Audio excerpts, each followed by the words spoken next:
Hello, this is Corey from the BachScholar channel and the WellRoundedPianist.com. Go check out the Well-Rounded Pianist. There are hundreds of tutorial videos on there that I have made just for you that are not available on YouTube. So go check that out, and I'm sure you'll be pleasantly surprised. This is a very interesting video that I have for you today. It is an introduction into my new arrangement. You know, I don't, lately in the past couple of years, I haven't had a whole lot of time to compose and arrange.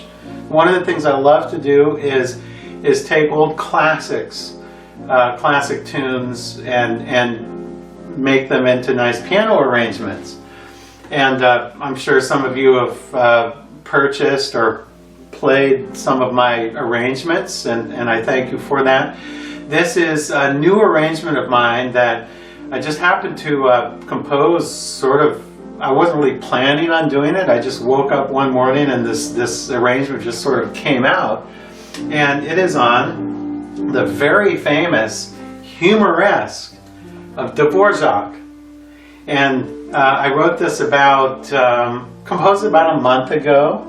And I have also a recording available for you on YouTube and tutorials on the Well-Rounded Pianist. So if you'd like to learn to play this piece and how to practice this piece, you can become a member of the Well-Rounded Pianist. You can join for 30 days for free, try it out, and learn to play my new arrangement of Humoresque. I'm just going to walk you through a little bit of it today in this video and just sort of take you through my compositional process of what I went through to compose this. I think it's an excellent arrangement. I think it's one of my best arrangements, if not the best. I think it has a lot to offer pianists, and it's fun to play, and it has a lot of benefits for the pianist also. So let's talk a little about this piece. Now I'm sure that many of you are familiar with this. I'm just going to play a little bit of the original here.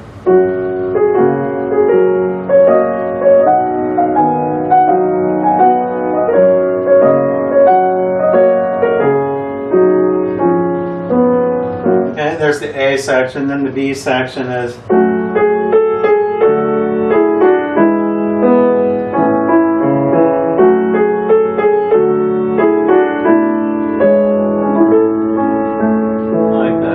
So I'm sure probably most of you are familiar with this very famous melody by Dvorak. I happen to believe that this is one of the greatest, shortest pieces ever written for the piano. I would put it on my short list for most beautiful and most effective shorter pieces. Dvorak's original is only 2 pages. You may have a longer version, but this is the original from the original edition found on IMSLP. It's only 2 pages long. It's not a long piece, highly attractive piece. So what I did, and it's very interesting. I'm going to take you through my compositional process and what happened. I woke up one morning it must have been about a month ago, and excuse me, I was just I had been teaching this piece to a couple of students, the original, of course, and I had recorded it in its original on YouTube. So I was, it was in my head. I was dreaming it in my sleep practically. So I woke up one morning, and I just thought, I just sat down at the piano, and I just started. Let me see. Well. And oh, that sounds great. You know, I sort of turned it into a sort of a swing kind of ragtime style piece. This is really kind of fun. You know, I was having fun with it. So well, first of all, let me explain. It has 6 flats. 6 flats. Okay, so it's in the key of G flat major. So the first thing I did was I took away all the flats. I transposed it to G major. So I took it in G major.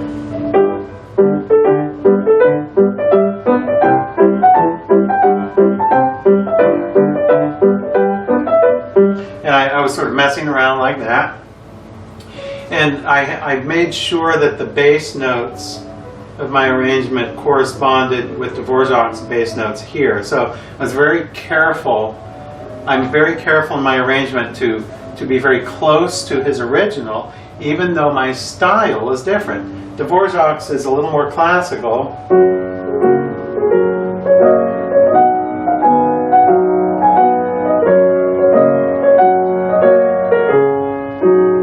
Mine is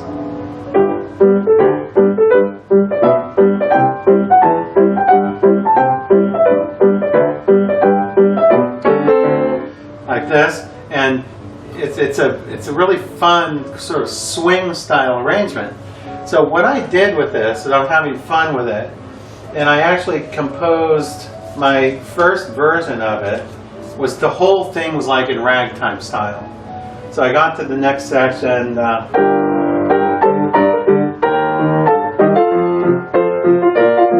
started turning it into ragtime, and it was fun. It was fun to mess around with and to improvise with, and I was having fun with it. But then I got about a day or two after I was doing this, I kind of became tired of that ragtime style. It became too much. And I have to do something different. I was actually originally going to call it Humoresque Rag, and I was going to record it and write it out all in ragtime style, which would have been good, but I found it was just too difficult to play. It was becoming very difficult, especially in the middle section. So about a few days after my Humoresque Rag experiment, I decided, well, gosh, you know, this melody in the middle is so beautiful. This.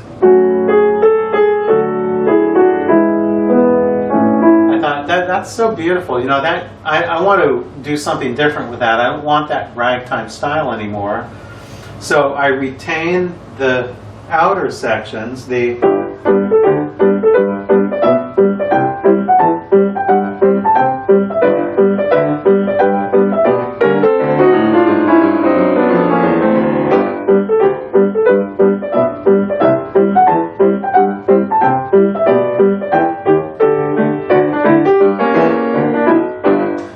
retain the outer section in this sort of fun, energetic swing style, and then it's actually really not ragtime, it's more like in the swing style.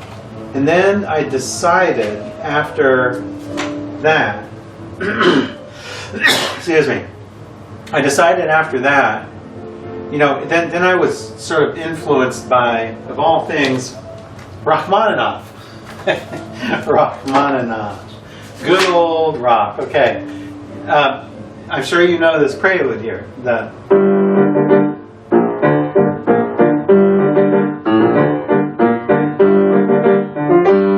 prelude, Opus 23, number 5. The outer sections are very march-like. Thump, bum, bum, bum, bum, very rhythmic and march-like. The inner section is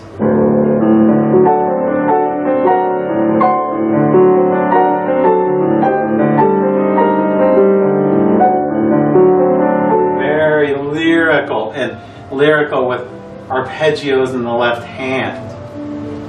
And I thought, well, gosh, you know, it's such a one of the reasons why this Rachmaninoff prelude is so successful is because of the contrast between the march-like outer sections, the march-like and rhythmic outer sections, the A section, and the lyrical and slower and arpeggiated middle section. This is one of the great things. A lot of pieces are successful because of this reason.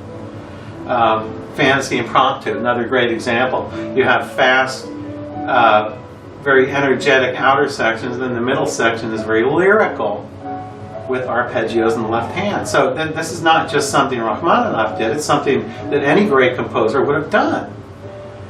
That contrast, you need that contrast. So I thought, wow, well, gosh, this is such a beautiful melody. that's such a beautiful melody, the Dvorak. It's just beautiful. One of the most beautiful melodies ever written is in the middle of the Humoresque. So I thought, well, gosh, I'm just going to leave these outer sections as is. So the outer sections,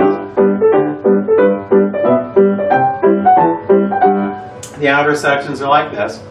And then I have a little transition after that, which goes.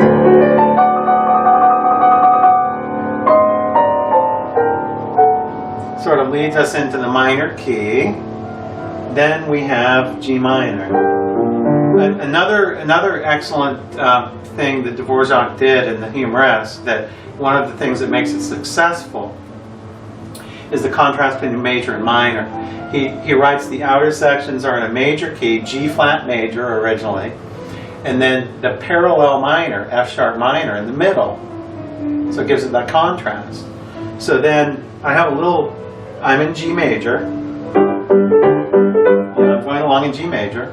And then I end it here. Then I have my little transition.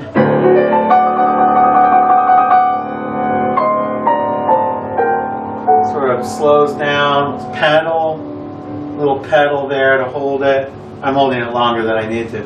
Then it goes into the very beautiful.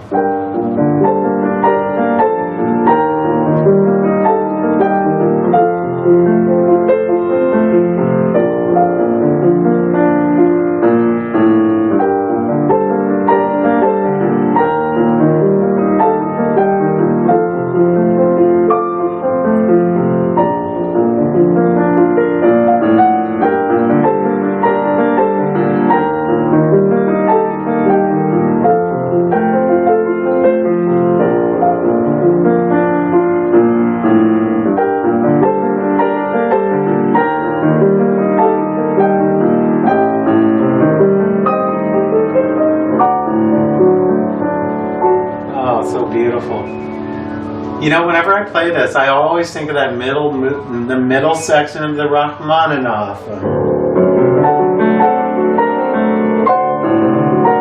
I always think of that middle section of the Rachmaninoff. It's so gorgeous, the way that the arpeggios work. The good news is that my arrangement of this is much less difficult than the Rachmaninoff. You get the lushness of the arpeggios here in the left hand.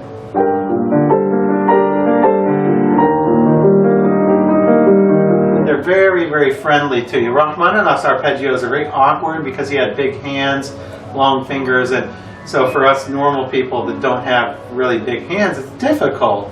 The Rachmaninoff is very difficult. This sounds just as romantic as the Rachmaninoff, but it's less difficult. It's very friendly to the pianist. It's actually, I think, easier than it sounds. So when you listen to the recording, you'll think when it picks up, this middle section goes on for a couple pages and picks up and climaxes with a cadenza, sort of quasi-virtuoso cadenza. You might think, wow, that sounds really hard, but it really is not that hard. I mean, when you compare it to a lot of the passages in Rachmaninoff and Chopin. So it's very, I think, an effective, highly effective arrangement of this Dvorak's piece. So let me go a little bit further here in the middle. Okay, so we have the outer sections in G major. And by the way, it begins with a nice introduction. The introduction is.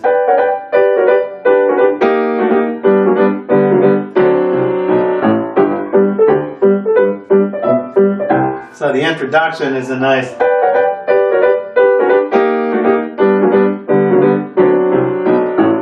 Kind of crossing hands like this. Really fun to play. It's absolutely a delight to play. I guarantee you'll love it when you start to work on this piece. So we have in the middle section the beautiful melody in the key of G minor with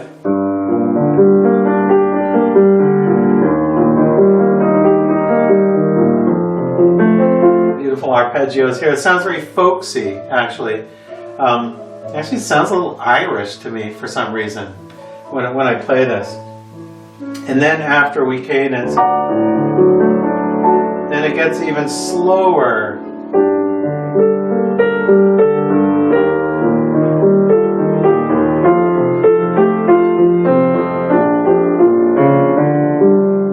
Do a little imitation. So the right hand does this, and the left hand answers.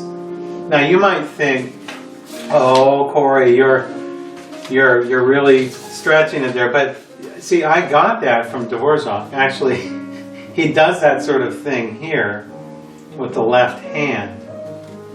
So not exactly that, but Dvorak does this.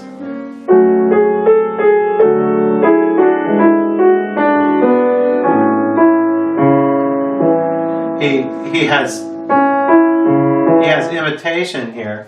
The right hand goes, the melody is C sharp E, and then he has a C sharp and E in the left hand imitating it.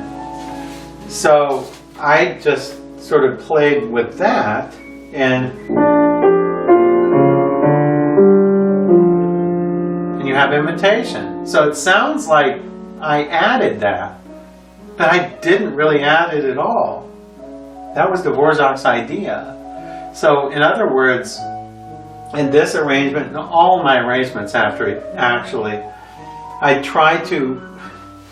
really try to remain faithful to the original composer's composition. I really don't mess around with it. Even though the outer sections are in swing style, I try my hardest to retain Dvorak's bass line and his melody and all of the harmonies in between. So it's not blasphemy. I'm not messing it up. I'm not messing around with it. I'm actually very careful in my arrangements to stay as close to the original as possible, while at the same time exploring a different style. And that is possible to do if you're a skilled composer. So if you are a composer or arranger, you have to keep that in mind. You need to stay close to the original, as close as possible as you can to the original. So we go along here.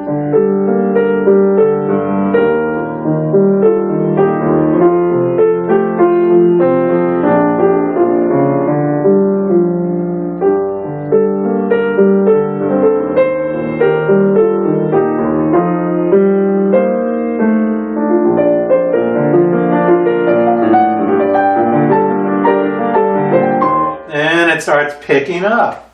So it's at its low point here, where I only have 16th notes in the left hand, but then it starts picking up with triplets again.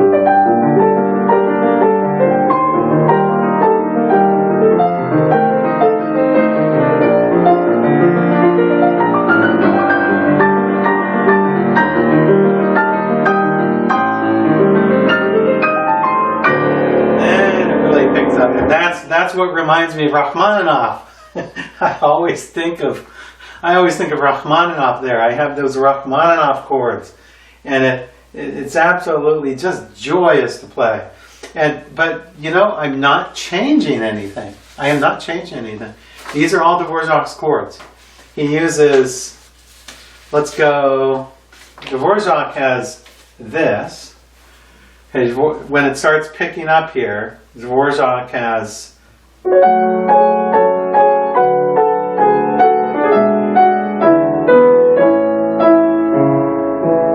that. It's a little faster than that. So mine is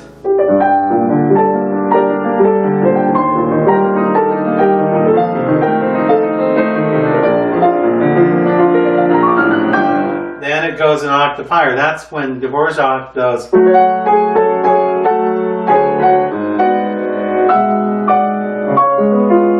this chord. You have a half diminished. I love the half diminished chord here. That is the same as this. That's slowing down. It's just in a different key. Once again, here's Dvorak's.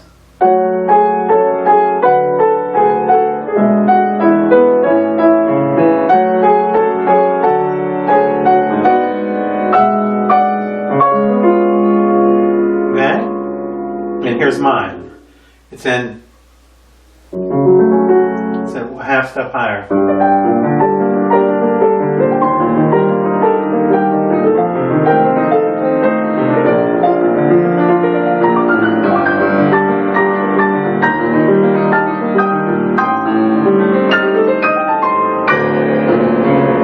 Then you have your little cadenza here.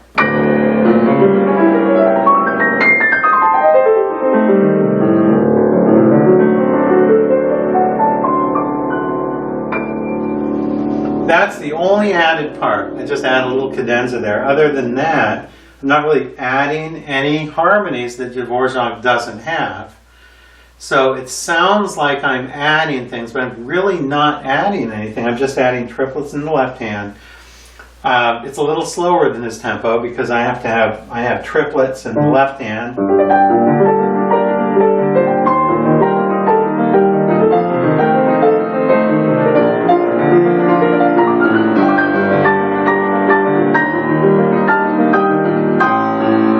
High point of the whole piece.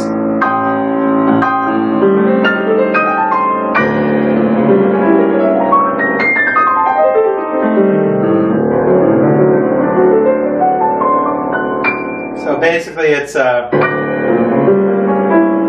diminished going up. Then you have it's actually a C. It's actually an A half diminished. Some people might call it a C minor with a 6. I have another half diminished. By the way, half diminished chords are ideal for minor key pieces. So that's why Dvorak uses one too. When you come to that beautiful chord there, that's a G sharp half diminished. G sharp half diminished. Built on, we're in the key of F sharp minor, that's built on the second degree of F sharp minor. And it cadences, Dvorak's cadences in C sharp 7 to bring us back that dominant relationship. Mine cadences.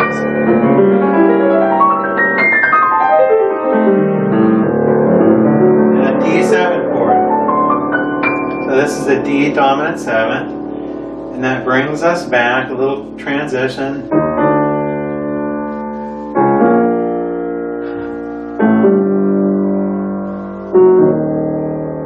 Well, where did that come from? Where in the world? I don't know, I just pulled it out of my head. Since we're in the key of G minor, it had that sort of very minor kind of a Middle Eastern, kind of Arabian sound to it. So I thought, well, we'll just make this sort of gypsy scale. Kind of like the way Liszt would have done it, maybe in a Hungarian Rhapsody. So it provides a really nice little segue.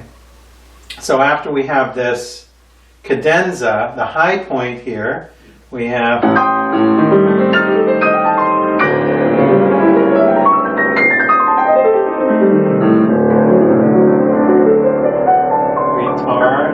D7. Now a little transition.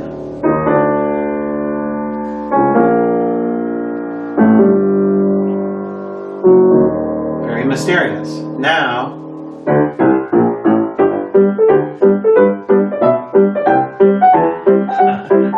we return. We return to the swing style, the outer section. You might think, oh, that's crazy. Oh, Corey, you've gone off the deep end.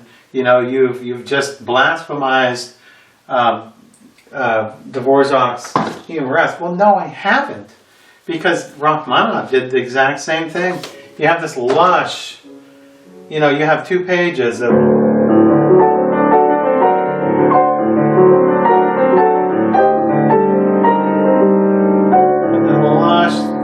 these nice lush melodies with arpeggios for 2 pages. Well, then he builds up, and then the next thing you know, you're in your march again. So I didn't do anything that composers haven't done before. Okay? I'm just sort of following that model that I used with the Rachmaninoff prelude. Isn't that cool? You know, you can do this. If you're a composer or arranger, if you're an arranger and you want to do something, use your imagination. You know, don't try to reinvent the wheel. But don't try to reinvent the wheel and try to do something that's never been done before, but just use what's been done. So basically what I've done is I've taken Dvorak's original, and then it's beautiful, isn't it? That's my wife, Marilyn, practicing in the background.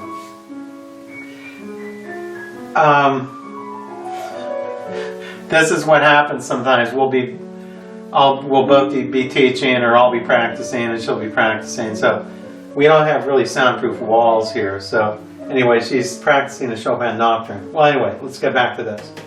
We have your mysterious transition. Then the same way Rachmaninoff goes back to his march style, I go back to that. And once again, I stay very, very close to what Dvorak wrote. I don't deviate at all. And then the A section repeats, and I have a little coda. It's a very interesting coda here. Let me play this for you.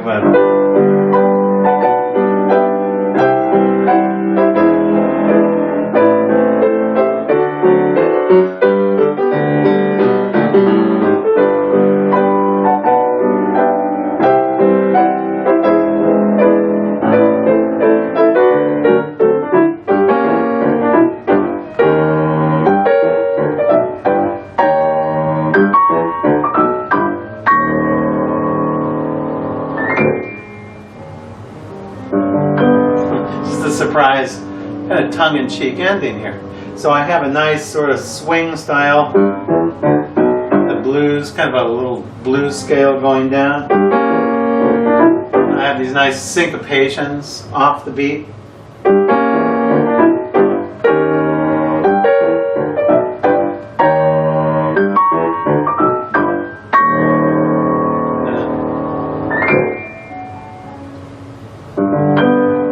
Surprise ending. I just love this piece. I really do. I think it's one of my best arrangements. And I was glad. I was so glad that I changed the middle section to